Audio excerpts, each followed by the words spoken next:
So you've probably seen the Sensel Morph used with hands for typing, playing keyboards,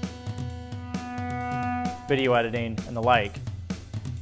But you can also use it with drumsticks, using the drum pad overlay. It may be skinny, but it's actually tough enough to withstand this beating.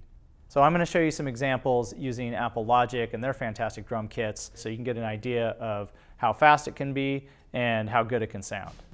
So for example, if we just want to play a simple beat, we have our kick and snare and toms readily at hand, so we can do something that maybe we can't do on a drum kit if we're not such a great drummer.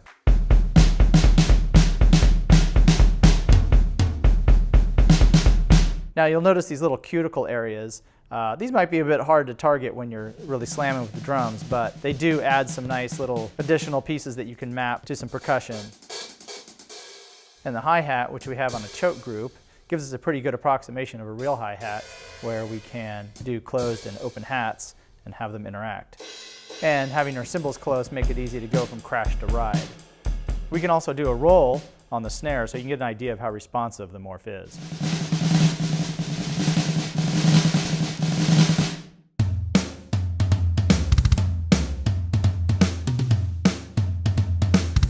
Similarly, we can use mallets. While they might not make any difference in the sound, they can add some good drama and still work.